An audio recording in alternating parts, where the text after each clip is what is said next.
Hello students, 12th biology के online classes में आपका स्वागत करता हूँ।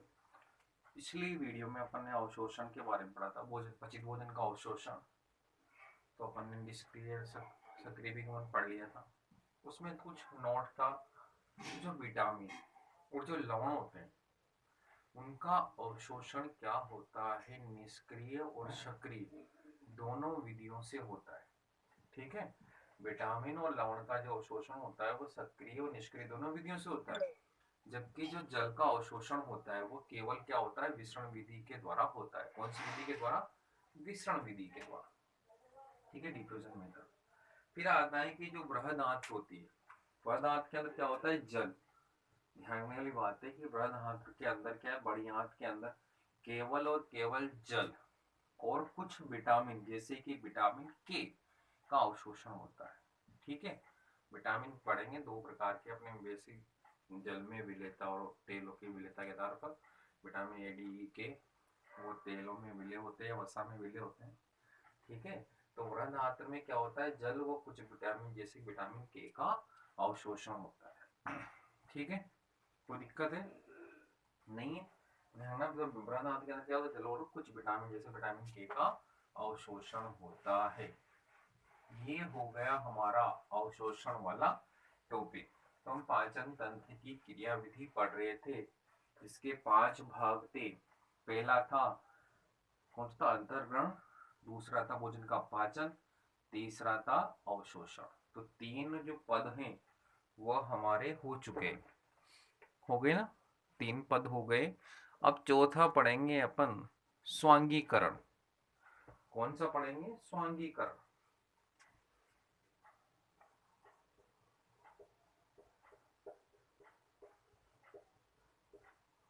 इसको बोलते हैं अंग्रेजी में एसिमिलेशन।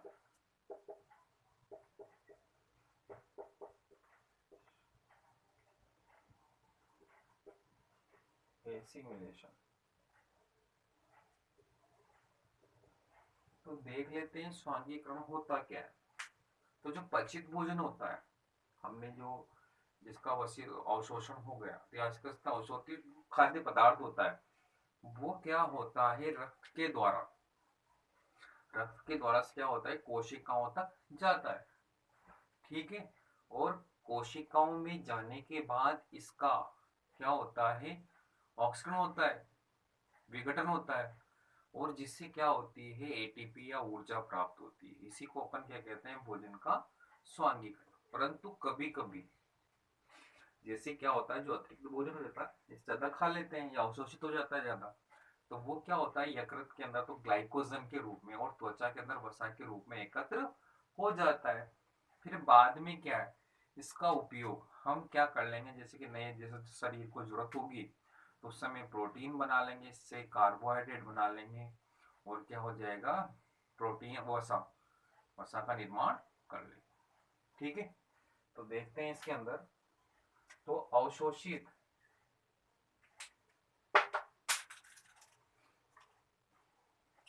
अवशोषित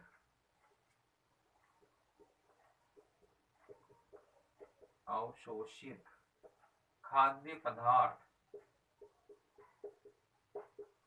अवशोषित खाद्य पदार्थ रुधिर के द्वारा, अवशोषित खाद्य पदार्थ रुधिर के द्वारा कहां तक जाते हैं? कोशिका, कोशिका, कोशिकाओं तक जाता है। और जहां पर मैंने कहा था इसका क्या होगा, भी विघटन होगा। ठीक है, जहां इसमें, जहां इससे, जहां इससे ऊर्जा प्राप्त होती है, इसका विघटन होता है। जहां यहाँ से ऊर्जा प्राप्त, जहां इससे ऊर्जा प्राप्त करने के लिए, करने के लिए इसका विघटन, विघटन होता है और ऊर्जा एटीपी के रूप में, संचित हो जाती है, एटीपी के रूप में प्राप्त होती है। ठीक है भी, इसके रूप में प्राप्त हो जाती है हमें एटीपी के रूप में। ठीक है, और जो अतिरिक्त जो भोजन होता है वो क्या होता है, खाद्य पदार्थ या तो ग्लाइकोजन या वसा के रूप में। ग्लाइकोजन के रूप में कहाँ एकत्र होगा, वो कहाँ होगा एकत्र, यकृत में, जबकि पिछली बार पढ़ाया था ना यकृत के कार्य में, और जबकि कहाँ होगा, बॉडी के अंदर कहाँ होगा, वसा के अंदर। और जब जरूरत होगी, जब अपन ने देखा था कि प्रोटीन का निर्माण भी जाता है वसा का निर्माण भी, और एक कार्य कौन करता है, यकृत। तो यकृत का बहुत बड़ा रोल है। फिर देखते हैं आगे, खाद्य पदार्थ की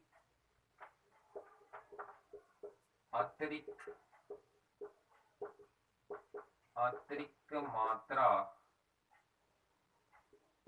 ग्लाइकोजन, ध्यान रखना ग्लाइकोजन कौन के रूप में, जंतुओं का संचित पदार्थ क्या है, ग्लाइकोजन या वसा के रूप में संचित हो जाती है। तो अतिरिक्त मात्रा क्या होती है, वसा के रूप में संचित हो जाती है। इन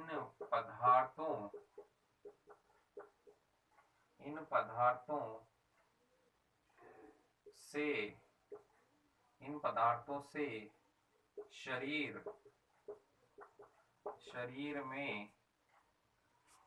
में नए पदार्थ, इनसे बनेगा जरूरत पड़ेगी, नए पदार्थ जैसे प्रोटीन, कार्बोहाइड्रेट,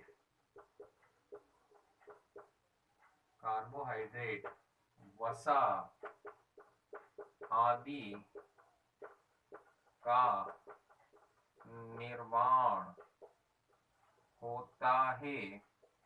यह कार्य कौन करता है, यह कार्य यकृत द्वारा किया जाता है। कौन करता है ये कार्य, यकृत करता है। कौन करता है भी, यकृत करता है। ठीक है, तो जो अतिरिक्त जो मात्रा होती है वो कहाँ संचित हो जाती है अभी, वो किसके रूप में, अपने ग्लाइकोजन वसा के रूप में, और जब जरूरत पड़ जाती है तो उससे नए पदार्थों का निर्माण हो जाता है। तो ये पांचवा हो गया अपना स्वांगीकरण। ठीक है, कुछ नहीं ज्यादा, बस जो पचित भोजन होता है वो रक्त के द्वारा कोशिकाओं तक पहुंच जाता है, जहां से इसका विघटन होता है तो ऊर्जा प्राप्त हो जाती है, और ऊर्जा प्राप्त हो जाती है तो काम में ले लेता है। अगर ज्यादा खा लेता है आदमी है, जब कम काम करता है, ठीक है, तो ग्लाइकोजन के रूप में यकृत में, वसा के रूप में कहाँ संचित हो जाती है, वो वसा के रूप में संचित हो जाती है। आगे बात समझ में, फिर आ जाता है वसा के रूप में त्वचा के नीचे, जब जरूरत पड़ती है तो नए पदार्थ बन जाते हैं इसके, और ये कार्य कौन करता है, यकृत, मेनली फंक्शन। अगला है अपना बहिक्षेपण, पांचवी क्रिया हुई बहिक्षेपण।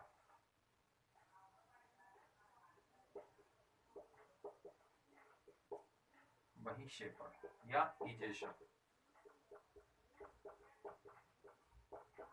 ठीक है, इजेशन। तो देखो क्या है, अब अपन ने क्या लिया कि जो पचित भोजन है वो तो रक्त के द्वारा आ जाएगा कोशिकाओं में, परंतु जो अपचित भोजन होता है वो कहाँ चला जाता है, बृहदात्र में। ठीक है, बृहदात्र में क्या पाए जाते हैं भी, जीवाणु, जल का अवशोषण हो जाएगा, विटामिन, वहां पर क्या होते हैं, जीवाणु होते हैं, जो क्या करते हैं, जो सेलुलोज का विघटन कर देते हैं। जनरली हमारे जंतुओं के, मनुष्य के अंदर क्या होता है, सेलुलोज का विघटन, पाचन नहीं होता परंतु विघटन हो जाता है। सेलुलोज का विघटन कर देंगे, भोजन को सड़ा देंगे, जो अपचित भोजन था ना। अब यहाँ पर क्या हो जाएगा, इसके अंदर अपचित भोजन है, जैसे श्लेष्मा, बिलिरुबिन, जीवाणु, मृत जीवाणु, इधर से दुनिया भर के जितने भी मृत उपकला वगैरह होती है आंत्र की, वो सब मिल जाती है। ठीक है, और इस प्रकार जो पदार्थ बनता है नया बृहदात्र, उसे अपन क्या कहते हैं, मल। क्या कहते हैं, मल। और मल कहाँ चला जाता है, मलाशय में। कहाँ चला जाता है, मलाशय में एकत्र हो जाता है। ठीक है, जिसे लगभग 24 घंटों में 2 बार, 1-2 बार निकाल दिया जाता है। अब क्या होता है, मलाशय में एकत्र होता जाता है। अब जैसे ही क्या होता है, इस पर एक दबाव पड़ता है, जिसकी मात्रा बढ़ जाती है, तो मलाशय की संकुचित हो जाता है। और क्या होता है, दबाव डलता है। और ये दाब जब क्या हो जाता है, 120 mmHg से ज्यादा हो जाता है, लगभग इसके बराबर हो जाता है, तो क्या होता है, प्रतिवर्ती जाता है। ठीक है, तंत्रिका तंत्र नियंत्रण करता है। उस प्रतिवर्ती क्रिया के द्वारा अवरोधनी खुल जाती है, गुदा के अवरोध। और मल क्या होता है, गुदा के द्वारा बाहर त्याग दिया जाता है या विसर्जन कर दिया जाता है। ठीक है, इसी में अपन क्या कहते हैं, बहिक्षेपण निकालना। देखते हैं इसमें क्या है। तो अपचित अपचित अपचित भोजन अपचित भोजन बृहदात्र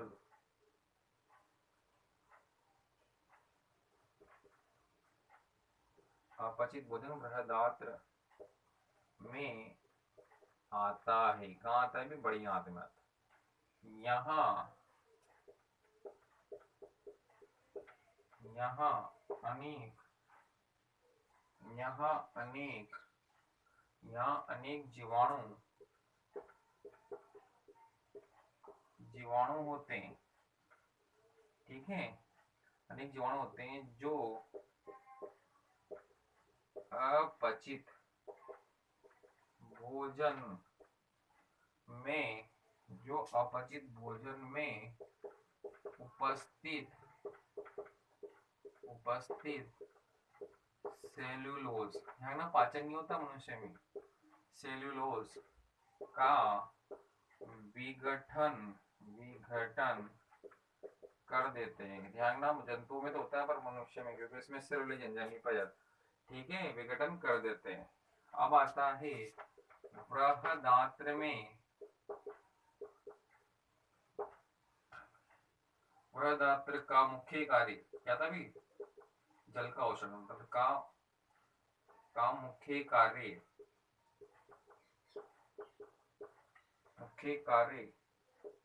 जल अवशोषण और क्या है भी, मल निर्माण। ध्यान, जल अवशोषण व मल निर्माण का है। ध्यान, मल निर्माण कहाँ होता है भी, मल, बढ़िया, और जल का अवशोषण, मल निर्माण होता है, कोई दिक्कत है नहीं है। अब आता है शेष अपचित, जो पचा नहीं, अपचित भोजन या अपघटित भोजन, अपचित भोजन श्लेष्मा, श्लेष्मा जो स्त्रावित होती है, श्लेष्मा। फिर आता है मृत, उपकला कोशिकाएं जो आहार नाल में से आती है, उपकला कोशिकाएं। फिर आते हैं मृत जीवाणु।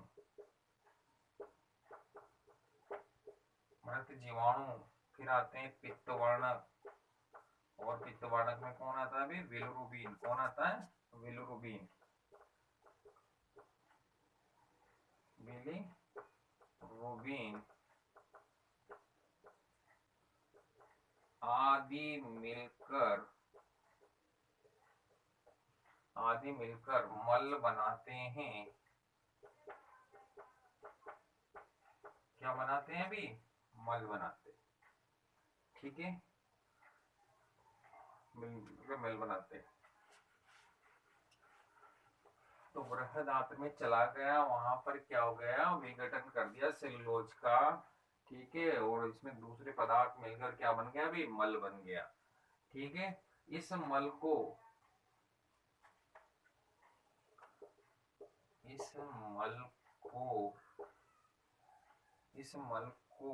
मलाशय, कहाँ चला जाएगा, मलाशय में पहुंचाया जाता है। ठीक है, फिर आती है मलाशय की भित्ति, मैंने कहा था संकुचित होती है, दाब लगाती, मलाशय की भित्ति संकुचित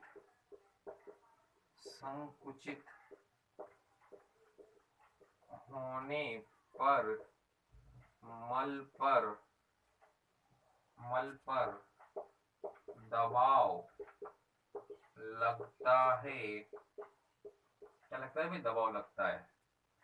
इस दबाव के कारण, इस दबाव के कारण अवरोधनी, किसकी, गुदा की, अवरोधनी खुल जाती है, गुदा की अवरोधनी खुल जाती है और मल को गुदा द्वारा, और मल को क्या है, गुदा द्वारा, क्योटिकल पोर्शन, और मल को गुदा द्वारा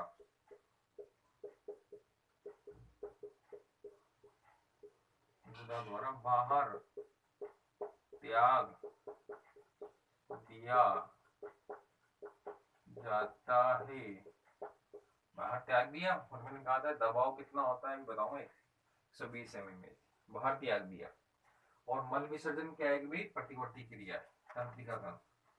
मल विसर्जन, मल विसर्जन एक या मल विसर्जन तंत्रिका, तंत्रिका तंत्र द्वारा नियंत्रित, तंत्रिका तंत्र द्वारा नियंत्रित क्रिया है। जैसे मलाशय में संकुचित बढ़ता है, दाब लगता है, अपने आप खुल जाती है और प्रतिवर्त मिलता है, उसको द्वारा नियंत्रित क्रिया है। कौन करता है इस पर नियंत्रण, मल विसर्जन क्रिया पर तंत्रिका तंत्र। ठीक है, अब आता है अपने पास मल विसर्जन,